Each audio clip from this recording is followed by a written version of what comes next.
Assalamualaikum warahmatullahi wabarakatuh. Di sini saya akan menjelaskan tentang dasar-dasar React untuk pembangunan aplikasi mobile. Untuk hal pertama itu apa itu React Native? React Native adalah framework untuk framework open source yang digunakan untuk membangun aplikasi mobile dengan menggunakan JavaScript dan React. Framework ini memungkinkan pengembangan untuk menulis kode yang dapat dijalankan di platform iOS dan Android dengan satu basis kode, menghemat waktu dan usaha. Keunggulan dari React Native ini ada salah satu keuntungannya itu React Native adalah kinerja yang hampir setara dengan aplikasi native. Selain itu, framework ini mendukung fast reloading sehingga pengembangan dapat melihat perubahan secara langsung tanpa harus membangun ulang aplikasi dan meningkatkan efisiensi pengembangan. Lalu di untuk pertama kali kita ini mengenal terlebih dahulu yaitu React Fundamentals. Dari React Fundamentals ini React Native berjalan pada React, merupakan sumbernya terbuka populer untuk membangun antarmuka pengguna dengan JavaScript. Untuk memanfaatkan React Native secara maksimal, ada baiknya untuk memahami React itu sendiri. Bagian ini dapat membantu kita memulai atau berfungsi sebagai kursus penyegaran. Sini saya akan membahas konsep inti dari React Native. Yang pertama ada komponen, JSX, props, dan state. Pertama itu komponen. Di dalam React Native, komponen ada blok bangunan utama. Komponen seperti view, text, image memungkinkan pembangunan untuk membuat antarmuka pengguna yang dinamis dan responsif. Memahami cara penggunaan komponen ini sangat penting untuk mengembangkan aplikasi yang sukses. Komponen pertama yaitu view, dengan tampilan untuk Android-nya itu menggunakan view group, dan untuk iOS dia menggunakan UI view, sedangkan untuk analog web dia menggunakan div. Keterangannya itu wadah yang mendukung tata letak dengan filebox, gaya beberapa perangkat sentuhan, dan kontrol fleksibilitas. Dan sedang untuk teks, dia penggunaan untuk Android-nya itu text view, sedangkan untuk iOS dia UI text view, sedangkan untuk webs dia menggunakan menampil dia untuk menampilkan keterangan nata dan menyusun rangkaian teks dan bahkan menangani peristiwa sentuhan. Lalu ada image untuk tampilan Android. Untuk penggunaan pada Android, dia menggunakan image view, sedang untuk iOS, UI image view. Dan untuk webs, dia menggunakan IMG, menampilkan berbagai jenis gambar. Untuk scroll view, penggunaan pada Android, dia menggunakan scroll view pada biasa, sedangkan untuk iOS, UI scroll view. Dan untuk analog web, dia menggunakan div juga. Lalu penggunaannya itu menampilkan berbagai jenis penggunaannya itu merupakan wadah bulir umum yang dapat berisi banyak komponen dan tampilan. Sedangkan untuk text input, penggunaan pada Android dia menggunakan edit text, sedangkan untuk tampilan untuk iOS dia menggunakan UI text field, sedangkan untuk penggunaan pada web menggunakan text input type text, memungkinkan pengguna memasukkan teks. Lalu cara penggunaannya itu contoh itu di sini kita melakukan import menggunakan drag from right, lalu import memanggil komponen yang kita gunakan. Yaitu komponennya seperti di sini view, text, image, scroll view, dan text input. Dan memanggil from ini berasal dari file React Native. Lalu ada cons apps.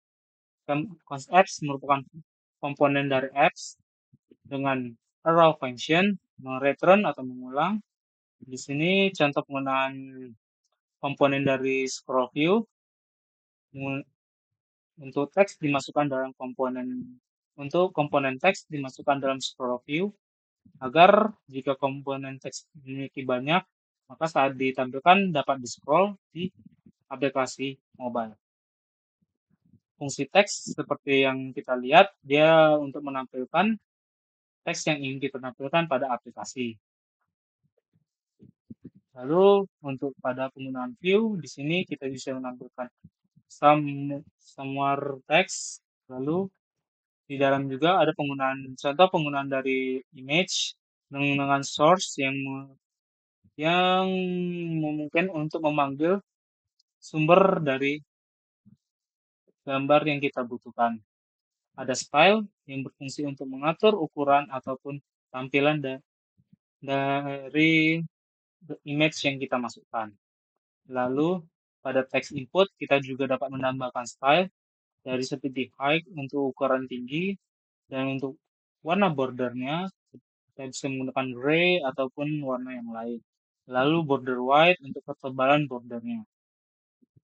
Lalu kita dapat menambahkan default value agar dapat menampilkan value yang kita inginkan. Lalu ada juga list view. Di list view, React Native menyediakan seragam komponen untuk menyajikan daftar data. Umumnya kita dapat menggunakan flat list ataupun second list. Komponen flat list ini menampilkan daftar bergulir data yang berubah, namun struktur dan serupa.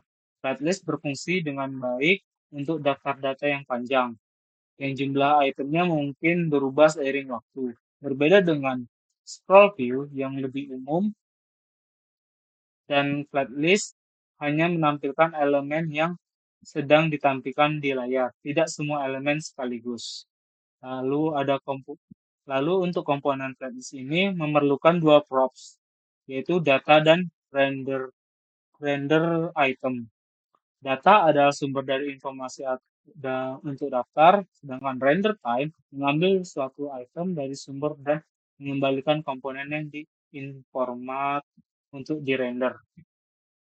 Contoh penggunaan list view di sini ada kita membuat sebuah komponen flags basic, lalu return, ada view menggunakan style container,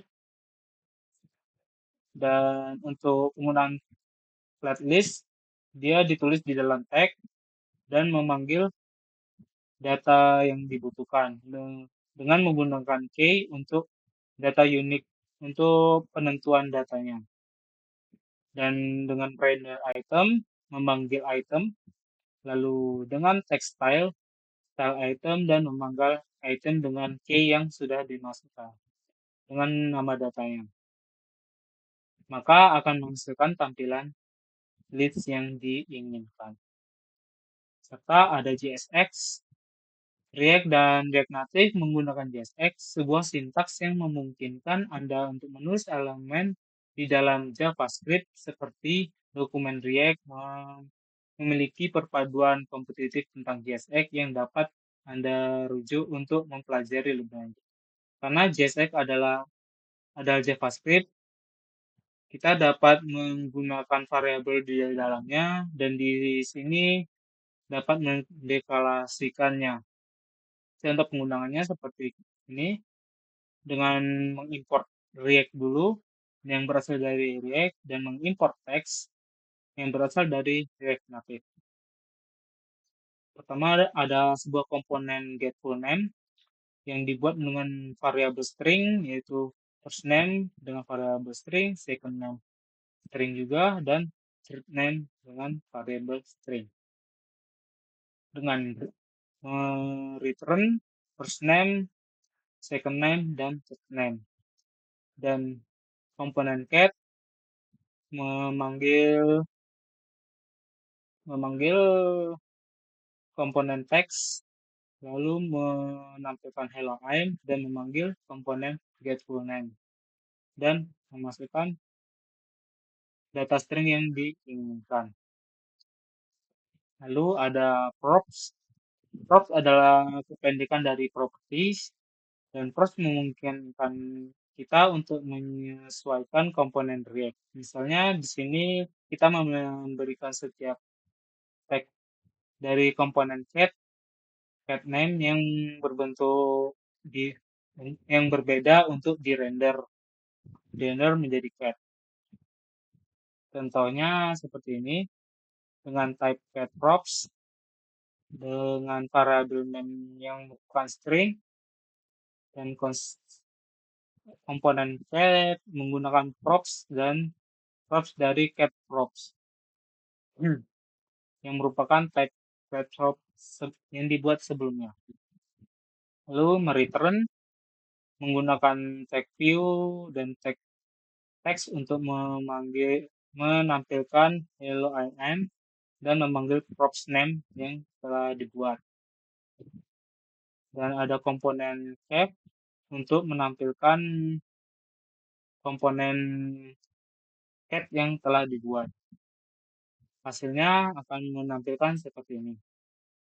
Lalu ada state, meskipun kita dapat menganggap props sebagai argumen yang digunakan untuk mengkonfigurasi cara merender komponen, state seperti menyimpan data pribadi suatu komponen. State berguna untuk menangani data yang berubah seiring waktu atau yang berasal dari interaksi pengguna. Ini cara penggunaan state, contohnya. Ada menggunakan type get props seperti yang sebelumnya.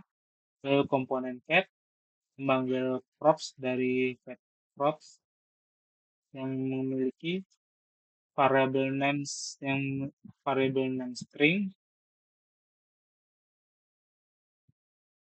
Lalu saya membuat sebuah variabel isHungry dan set isHungry dengan fungsi useStateTrue jika benar atau true.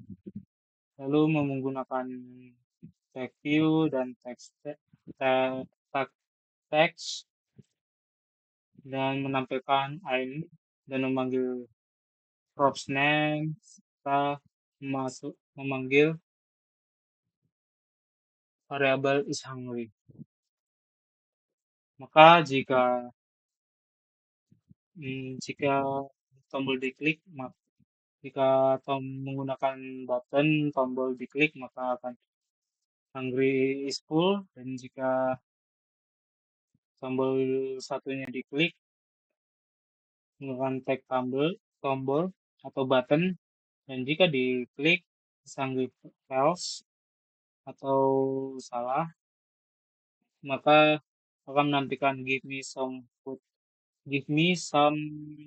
please, thank you. Lalu ada juga platform spesifik kode. Saat membuat aplikasi lintas platform, Anda sebaiknya menggunakan kembali kode sebanyak mungkin. Skenario yang memungkinkan munculnya jika kode yang berbeda. Misalnya, kamu ingin mengimplementasikan komponen visual yang terpisah untuk Android dan iOS. React Native menyediakan dua cara untuk mengatur kode. Kita dapat memisahkannya berdasarkan platform, yaitu menggunakan platform modul dan menggunakan platform specific file extension. Untuk platform modul, React Native menyediakan modul mendeteksi platform tempat aplikasi berjalan. Kita dapat menggunakan logika deteksi untuk mengimplementasikan kode khusus platform. Menggunakan opsi ini ketika hanya sebagian kecil komponen yang khusus untuk platform. Contohnya, menggunakan import pada platform dan merupakan form dari React Native. Dengan komponen stylists, create, tinggi atau highest, platform.os sama dengan iOS, dan jika itu iOS akan menampilkan 200, jika tidak akan menggunakan tinggi 100. Untuk platform iOS ini akan menjadi iOS jika dijalankan di iOS, dan Android akan jika dijalankan di Android. Lalu juga bisa menggunakan platform select yang tersedia dengan objek yang kuncinya dapat menjadi salah satunya. Salah satunya iOS, Android, native, ataupun default. mengembangkan nilai yang paling sesuai untuk platform yang sedang Anda jalankan. Artinya, jika menggunakan ponsel, kunci iOS dan Android akan lebih diutamakan. Jika tidak ditentukan, kunci natif akan digunakan dan kemudian kunci default. Contoh penggunaannya seperti sebelumnya menggunakan import platform yang merupakan berasal dari React Native dengan membuat komponen stylish .read dan menggunakan container Flex 1, maka jika Flex 1 plafon select, jika iOS maka background akan menjadi red, jika Android maka background akan green, dan untuk default maka background color akan menjadi blue. Ada juga penggunaan pendetection versi dari Android. Untuk mendeteksi dari versi Android, cukup menggunakan import platform seperti sebelumnya juga yang berasal dari React Native. Jika platform version sama dengan 25, maka menampilkan console running on Nougat yang merupakan versi dari Android-nya untuk versi Nougat. Dan jika untuk iOS, dia menggunakan fungsi membuat komponen major version iOS, version in platform version 10. Jika major iOS versinya lebih kecil atau sama dengan 9, maka akan menampilkan workout to change and behavior.